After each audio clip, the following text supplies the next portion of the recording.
हमारे पिछड़ों का आरक्षण नहीं लागू हुआ। जेल भरो आंदोलन, सूली पर चढ़ जाने वाला आंदोलन भी अब करने के लिए तैयार हैं। और आपको एक बात और बता देता हूं कि वो दिन ये सरकार न पैदा करे कि पुलिस वालों के घर की रखवाली करने के लिए पुलिस लगानी पड़ेगी। और भगत सिंह जो 7 समुंदर जाके पार जो है पार्लियामेंट में बम मार सकता है, तो यहाँ लोगों के घरों पर बम बरसेंगे, इसको कोई रोक नहीं पाएगा अगर यही स्थिति कायम रहती है। मैं दावे के साथ कहना चाहता हूँ और इसी के साथ मैं अपनी बात यहाँ समाप्त करता हूँ और आपको बता देना चाहता हूँ कि आप लोग पत्रकार हैं, बात ऊंची तक पहुँचा दीजिए। देश में आग न लगाएं, नहीं उस आग में पहले ये जलेंगे, बाद में जलाने वाले जलेंगे। नमस्कार, स्वागत है आपका बोलतंत्र पर। और आज इलाहाबाद में अपना दल ने एक पैदल मार्च किया है और नीट में जिस तरीके से ओबीसी के आरक्षण को खत्म किया गया है उसको लेकर के राष्ट्रीय अध्यक्ष हैं कृष्णा पटेल जी, उन्होंने ज्ञापन दिया है। ये तमाम लोग मेरे साथ मौजूद हैं जो पिछड़ों के हक और अधिकारों की मांग के लिए आज सड़कों पर उतरे हैं। हम हर व्यक्ति से बात करके जानने की कोशिश करेंगे कि आखिर ऐसी क्या स्थितियां बनी उत्तर प्रदेश में कि पिछड़ों के आरक्षण को खत्म करने की साजिश रची जाने लगी। क्या नाम है आपका और क्यों आज का ये आंदोलन सड़क पर उतर के करना पड़ रहा है? मैं डॉक्टर हरिशंकर पटेल, राष्ट्रीय सचिव अपना दल कमेरावादी।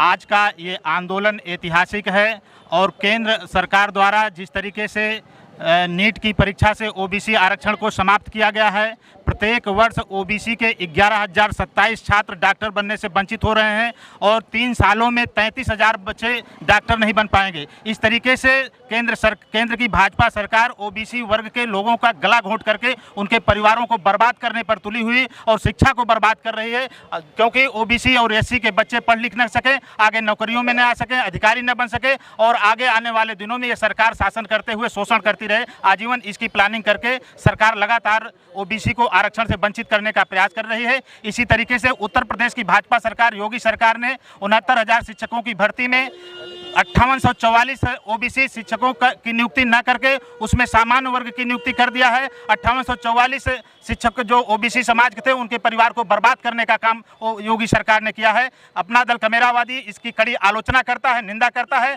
आगे आने वाले दिनों में सड़क पर उतर करके आंदोलन करने के लिए, आरक्षण बचाने के लिए लगातार संघर्ष करता रहेगा। क्या लगता है, मान लीजिए सरकार इस आंदोलन के बाद भी नहीं जागती है तो आगे की क्या तैयारियां हैं, हम क्या प्लान कर रहे हैं? मैं रामकिशोर पटेल, एडवोकेट, भारतीय कुर्मी महासभा का प्रदेश संगठन सचिव, सहयोगी अपना दल कमेरावादी पार्टी के। इस समय जो स्थिति सरकार की है, सरकार के विरुद्ध हम लोगों को क्यों उतरना पड़ा? क्योंकि वो हमारे अन्य पिछड़ा वर्ग एवं एससी और एसटी सभी के हक की लड़ाई लड़ने के लिए हम लोग तैयार हैं। सभी के लिए हम लोग संघर्ष कर रहे हैं और ये जो वैकेंसी निकली थी अभी, उसमें भी घोर अन्याय हुआ है हम लोगों के साथ। सरकार बिल्कुल मूक दर्शक बन के हम लोगों को दबाने का प्रयास कर रही है और अभी नीट में तो एडमिशन लेने की भी प्रक्रिया उन्होंने समाप्त कर दी है। इस कार्य को लेकर के हम लोग प्रदेश की लड़ाई में, प्रदेश भर में इसको ज्ञापन देने के साथ साथ धरना प्रदर्शन भी करेंगे। यही हमारा कार्य रहेगा। कुछ महिलाएं भी हमारे साथ में, चाहूँगा उनसे भी जाने बिल्कुल कि आपको क्या लगता है कि ओबीसी का आरक्षण जिस तरीके से सरकार खत्म कर रही है उस पर आप आज आंदोलन कर रहे हैं, आगे की क्या तैयारी है? आगे की यही तैयारी रहेगी। हम सब इसी तरह से तब तक धरना देते रहेंगे, तब तक आंदोलन करते रहेंगे जब तक हमको हमारे अधिकार नहीं मिल जाते। और ये सरकार इस तरीके से ओबीसी और एससी एसटी वालों का हनन कर रही है।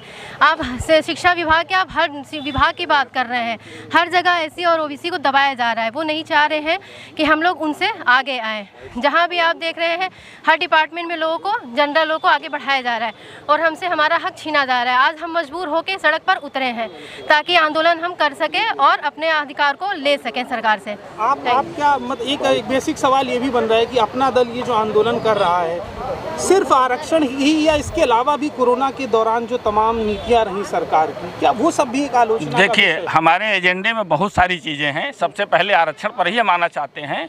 तो जो वर्तमान में भारतीय जनता पार्टी की सरकार है, शायद आपको याद हो कि जब 27% आरक्षण दिया जा रहा था उस समय भारतीय जनता पार्टी के सहयोग से जनता दल में बीपी सिंह की सरकार चल रही थी। जैसे ही 27% आरक्षण लागू किया जाने लगा, भारतीय जनता पार्टी इन पिछड़ों के खिलाफ, इनको आरक्षण न मिल पाए इसलिए भारतीय जनता पार्टी ने सरकार से समर्थन वापस ले लिया था और बीपी सिंह की सरकार गिर गई थी। ये मंशा इनकी पुरानी है और आज ये सत्ता में आए हैं तो इसे खुले हाथों से लूटने का प्रयास कर रहे हैं। बाकी जो समस्याएं हैं कोविड काल में आज की स्थिति ये है कि कहीं भी जो असंगठित क्षेत्र से मजदूर है उसको कहीं से कुछ नहीं मिल रहा, वो रोटी रोटी को तबाह है। एक बड़ा सवाल यहाँ खड़े हर व्यक्ति से है। सरकार ने ये कहा है कि ऑक्सीजन की वजह से किसी भी व्यक्ति की मौत नहीं हुई है, ये सरकारी तरफ से बयान आया है। आप तमाम लोगों ने कोरोना का दौर देखा है, क्या ऐसा आपको लगता है कि ऑक्सीजन की कमी हुई थी या नहीं हुई थी? नहीं, ये सरकार जो है ना सुनियोजित तरीके से लोगों को मारने का काम किया है। वास्तव में ऑक्सीजन की कमी नहीं रहे, ये नियोजित तरीके से जनसंख्या कम करने के लिए, लोगों को मारने के लिए ये काम किया गया है। सारे ओपीडी बंद थे, मेरे बगल भी 7-8 कैजुअल्टी हुई हैं। कोई कोरोना का मरीज नहीं था, कोई हार्ट का पेशेंट था, कोई बीपी का पेशेंट था, कोई शुगर का पेशेंट था, कोई दूसरी जटिल, कोई किडनी का पेशेंट था। ओपीडी बंद थी, सही समय पर इनका इलाज नहीं हो सका है, इसलिए मरे हैं। ये सरकार साजिशन ऐसा कर रही है और साजिश फिर करेगी। ऑक्सीजन की कोई कमी नहीं है। कोरोना को लेकर के जो ग्रामीण भारत में जो नीतियां रही सरकार की, वो किस तरह से उन्हें देखते हैं? जहाँ पिछड़ा वर्ग ज़्यादा है गाँव में, वहाँ सरकार से कहाँ चूक हुई है? ग्रामीण भारत को एक जो भारत सरकार है, उत्तर प्रदेश की सरकार है, दोनों सरकारों ने उनको अपने ऊपर आत्मनिर्भर छोड़ दिया कि वो चाहे जिए या मरे। सीधी बात है, क्योंकि ओपीडी तो बंद ही थी ही। तमाम ऐसे प्राथमिक स्वास्थ्य केंद्र जो ग्रामीण अंचल में है, सामुदायिक स्वास्थ्य केंद्र, वो एक तरह से बंद पड़े रहे, वहाँ पर ताले लगे हुए थे। तमाम तरह के मरीज ऐसे थे जिनका समय पर इलाज न होने के कारण वो असामयिक उनकी मृत्यु हो गई है। तो ये हत्यारी सरकार को हम लोग अब बर्दाश्त करने की स्थिति में नहीं है। हर तरफ से ग्रामीण भारत को, कमेरा समाज को ये मिटाने और हर तरह से समाप्त करने की कोशिश की जा रही है सरकार के द्वारा। चाहे वो आरक्षण का मामला हो और चाहे जो भी उनके, चाहे कृषि कानून का मामला हो, तीनों कृषि कानून ला करके ग्रामीण भारत की जो अर्थव्यवस्था है उसको एकदम बधुआ मजदूरी की तरफ वो पूंजीपतियों के हाथों में सौंपना चाहते हैं। ये अपना दल बर्दाश्त नहीं करेगा। इसके लिए कल 23 तारीख को पूरे प्रदेश में समस्त जिला मुख्यालयों पर हम लोग ये धरना प्रदर्शन और ज्ञापन देने कार्यक्रम आयोजित है। एक चीज़ मैं और कहना चाहता हूँ, ये सरकार पूरी तरह से ये चाहती है कि यहाँ का पिछड़ा दलित पूरी तरह से शिक्षा से वंचित रहे और वो धर्मांध बन जाए।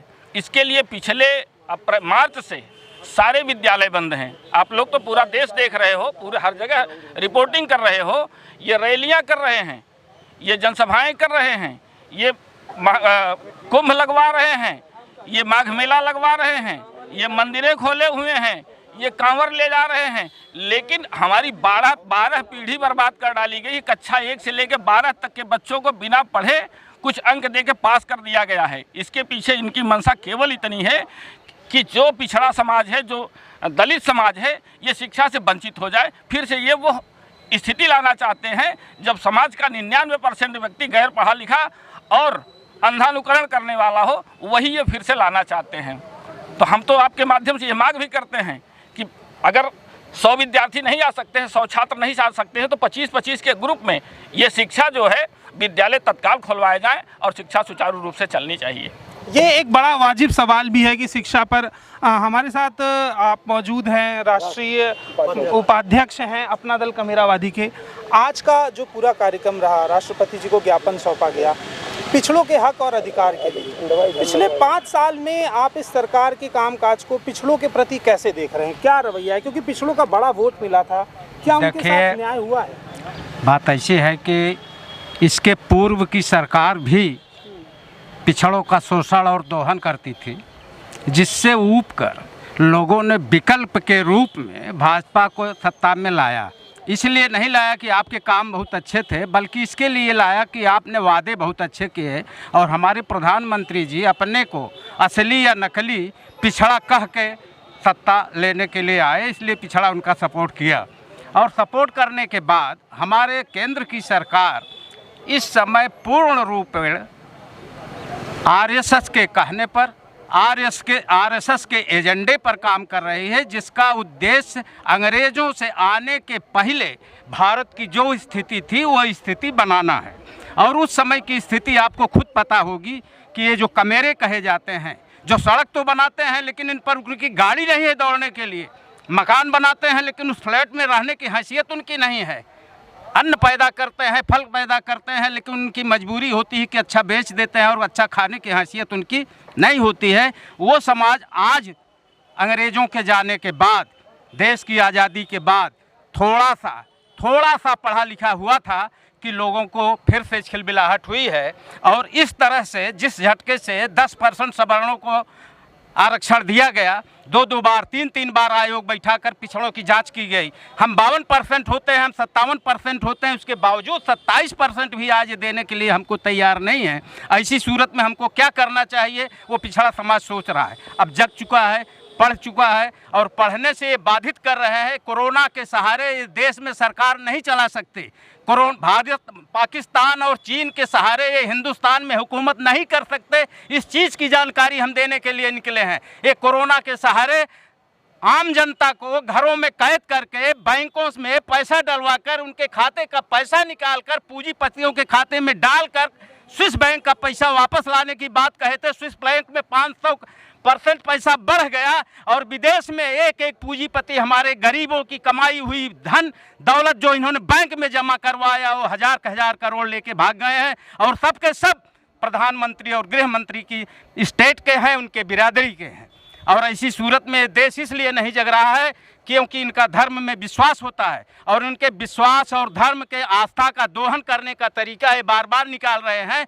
आज जितने लागत से आज अयोध्या में राम मंदिर बनवा रहे हैं, शायद उस लागत का अगर हिंदुस्तान में विश्वविद्यालय बना होता तो जिसमें विश्व लेवल के लड़के पढ़ने आते तब भारत जो है नंबर 1 होता। इस मंदिर से नंबर 1 होने वाला नहीं है। ये भारत बौद्धिस्टों का था, ये न हिंदुओं का था न मुसलमानों का था। यहाँ हिंदू भी कन्वर्टेड है, मुसलमान भी कन्वर्टेड है। और ये जहाँ मंदिर बन रहा है ये गौतम बुद्ध का बुद्ध विहार था जिसको तोड़ने के बाद बुद्ध के अवशेष निकले हैं तो वहाँ मंदिर बना रहे हैं। हम इसका विरोध करेंगे और जनता को जगाएंगे। देश जिसका है वो देश पर कायम होगा और देश का शासन अपने मुट्ठी में लेगा। ये चाहे जितनी भी उपाय कर लें, आज ये आंदोलन रुकने वाला नहीं है। हम ओबीसी के हैं, हमको इतने दिनों के बाद इन्होंने आरक्षण जो दिया वो भी आज नहीं लागू कर रहे हैं। सचिवालय में बिना परीक्षा के भर्ती कर रहे हैं। ये कब तक चलेगा? पिछड़ों के बच्चे पढ़ने न पाए इसलिए सारे स्कूल बंद किए गए हैं।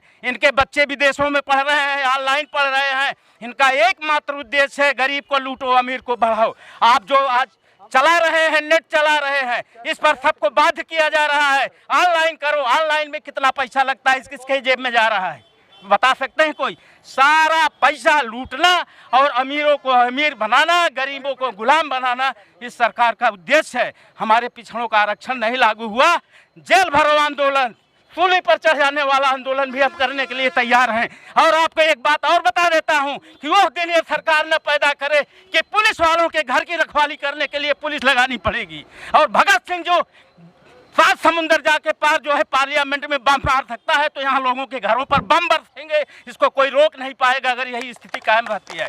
मैं दावे के साथ कहना चाहता हूँ और इसी के साथ मैं अपनी बात यहाँ समाप्त करता हूँ और आपको बता देना चाहता हूँ कि आप लोग पत्रकार हैं, बात ऊंची तक पहुँचा दीजिए। देश में आग न लगाएं, नहीं उस आग में पहले ये जलेंगे बाद में जलाने वाले